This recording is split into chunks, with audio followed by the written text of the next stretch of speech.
All right. Well, we are seeing a whole heck of a lot of an increase in crime, even though crime statistics, well, do we even believe the crime statistics at this point?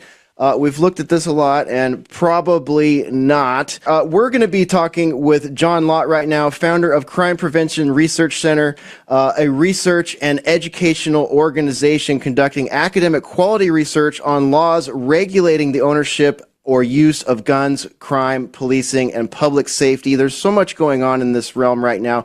Crimeresearch.org is the website. John Lott, welcome back to State of the Nation. It's great to see you again. Well, thanks very much for having me on. I appreciate it.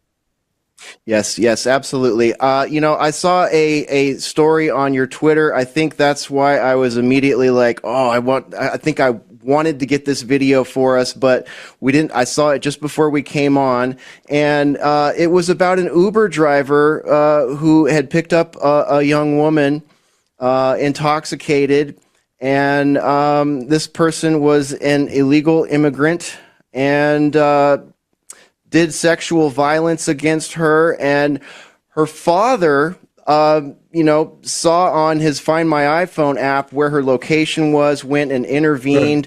Right. A very messy situation, quite frankly. But I wanted to ask you, what do you think about where we're at right now with regards to crime in this country, considering we're seeing a lot more cases like this? This is one example out of 5 or 6 that we have. Right.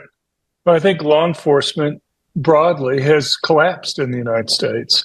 You take something like property crime. People you go to a major city and you go into a CVS or a Walgreens, it's very likely that a lot of the things there are going to be behind glass. People know that wasn't true a few years ago. It's not like the companies like to spend money on that or like to have employees have to come out and unlock the glass there and stand next to you while you read the ingredients on the different packages that are there. It's because of the massive theft that's been occurring. But I think the simplest way to think about this is just to look at what's happened to the arrest rates in this country. You've seen a plummeting of arrest rates across all cities, but take the major cities, take cities over 1 million in population. In the 5 years before 2020, before COVID, the average arrest rate for violent crimes was 44%. So out of every 100 violent crimes, 44% of those result in arrest. It started falling in 2020. And by 2022, according to the FBI data, it was down to 20%.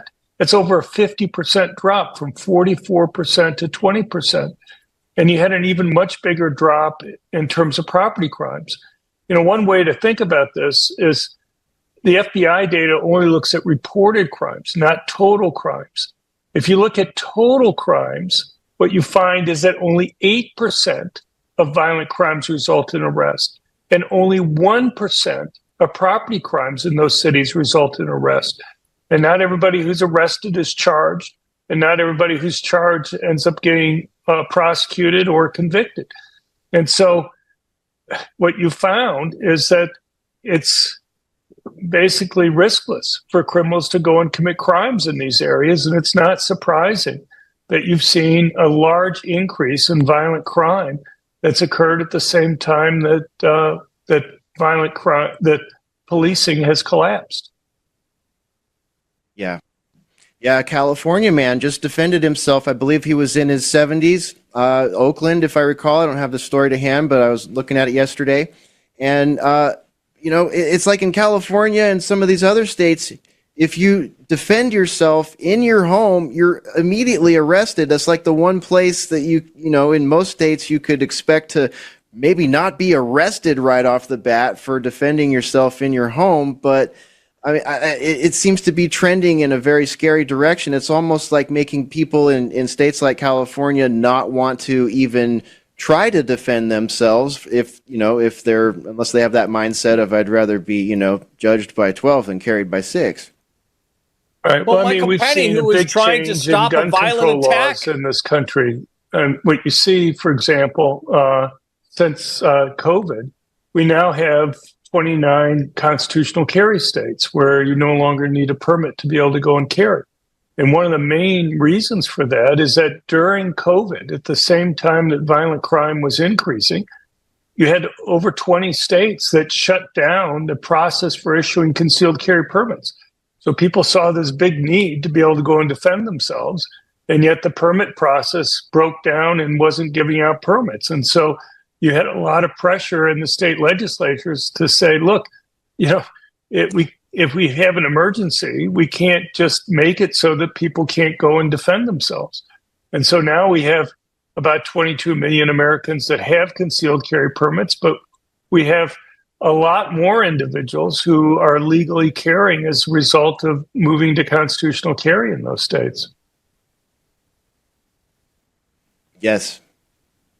And I think that might be the, John Roberts has put fencing around the Supreme Court. The only other time that's happened is when the decision was leaked that Roe v. Wade was going to be overturned. It leads one to believe that there's going to be a big case that's going to upset the left, because, of course, it's not the right that riots, it's the left. And that case might be a gun rights case. And I think I live here in New York State, and our gun law was unconstitutional from the time it was implemented in the 19-teens, and nothing was ever done about it. Well, New York Rifle and Pistol finally sued and won.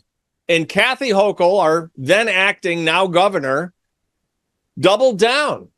And she made the laws even more restrictive, basically flipping off the Supreme Court with both hands. And I think Clarence Thomas and the others are going to look askance at that. And my hope is that they say, oh, you didn't like our ruling. You thought you could get around it with even more restrictive rules. How about this? Constitutional carry is the law of the land. That's my hope. Yeah, well, there are a couple points to make. One is that type of case isn't before the Supreme Court right now. That's not a ruling that they're going to be having. And, my guess is they're not going to move, even when they do eventually get the case, which could be a couple of years from now. New York Rifle and Pistol, too, unlikely before them? No.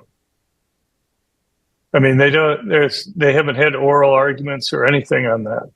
So it's going to be a while before they have oral arguments, and then it's going to be a while before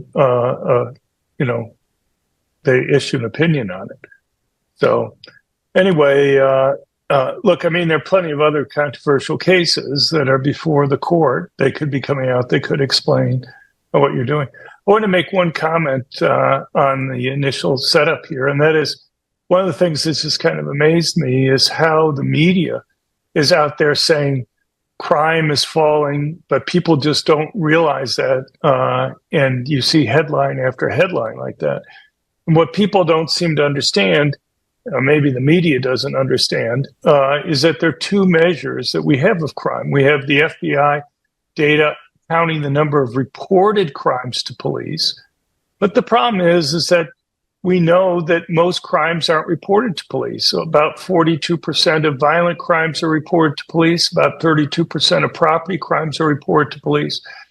And so in order to get a measure of total crime, we have something called the National Crime Victimization Survey, which surveys about 240,000 people each year. And that's been going in the opposite direction of the FBI reported crime data. So while in 2022, for example, the last year that the National Crime Victimization data is out, while the FBI reported about a 2.3% drop in violent crime that year, what you found is that there was a 42% increase in total crime, reported and unreported. That's a truly massive increase. And it fits in with other surveys which show by Gallup and other places that show that people are concerned about crime because they've seen it occurring around them. Yeah, that's kind of where I'm at with this too. It's like I keep seeing the fact that, the crime is down, gun deaths are down. And then, like over the last week or so, we have had a couple opinions and things coming out of SCOTUS that did do lean toward that, traditional 2A sort of realm, like bump stocks, high capacity magazines, pistol braces. We've seen a number of things around yeah, well, report. those weren't really decided on 2A type issues. Those were simply rule of law type questions. So Right. you had the Bureau of Alcohol, Tobacco, and Firearms under the Biden administration just kind of making up its own rules to say that it could regulate things that it wasn't given authority by Congress in order to regulate. And so those were just, I mean, if anything, the only thing that kind of touched on the Second Amendment was the dissent by the three left-wing Democrats that were there. And in their dissent, they conceded that guns like AR-15s are commonly owned guns in the United States that are not machine guns by themselves. And I think there's going to be a lot of cases around the country which are going to be dealing with assault weapons bans, in California and New York and other places that are going to be citing the three Democrats, as acknowledging that these are commonly owned guns, because that fits right into the Heller decision there. And it's what I would call kind of an unforced error, at least from what I think they would like to have accomplished by the part of the Democrats on the court. Right. With regard to your point about the crime statistics being skewed, our top 8 most violent cities are no longer even reporting to FBI. So, of course, crime's going down, according to the FBI. Well, okay. So if you look at 2022, the last year we really have data for on this, 32% of police departments in the country weren't reporting crime data to the FBI. And that included New York City and Los Angeles. Chicago did report the data that year. But, you also had another 24% of cities that only partially reported the data to the FBI.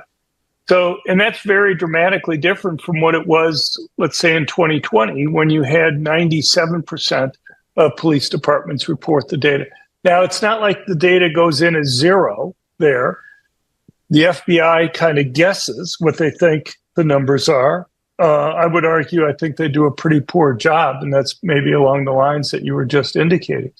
And so, I think a lot needs to be done on that. But the FBI changed its reporting system in 2021, and it's created a real mess that's there. It's also made it much more difficult for researchers to go and use the data that they have on at the FBI. Yeah, that's kind of what I was thinking when I started into that last question there. It's like, you see some news about legal issues with regards to firearms, and then all of a sudden, we get a weekend, Father's Day weekend media blitz of like 5 or 6 high-profile shootings, and we're sitting here trying to figure out, well, is this just another day that ends in Y, but we're going to report on it today because, maybe there's been some legal activity that the gun lobby likes or doesn't like? The gun control lobby likes or doesn't like. Yes, sir. Thank you. Right. Right. Well, I mean, who knows what drives a lot of the media on this? What I would say is that the media gives people a very skewed view of crime in the United States, particularly gun crime. And it's not just the news media, it's the entertainment media. I'll give you an example. A couple of years ago, we went through all the entertainment TV shows for police dramas on ABC, CBS, NBC, and Fox. And 85% of the guns that were used by criminals in those police dramas were machine guns. In the United States, since the 1930s, there's been one murder committed with the machine gun. But you watch these shows and you think more people than that are killed on a Sunday in Hawaii, one of the police shows that are based there, than have been killed in the entire United States since the 1930s. So, and over the last couple of years, earlier it was mentioned the Bruin decision. the gun control groups work closely with producers and screenwriters, and they've had all sorts of police drama shows that talk about the supposed dangers of people carrying concealed handguns, because that's their way of fighting back against the court on that.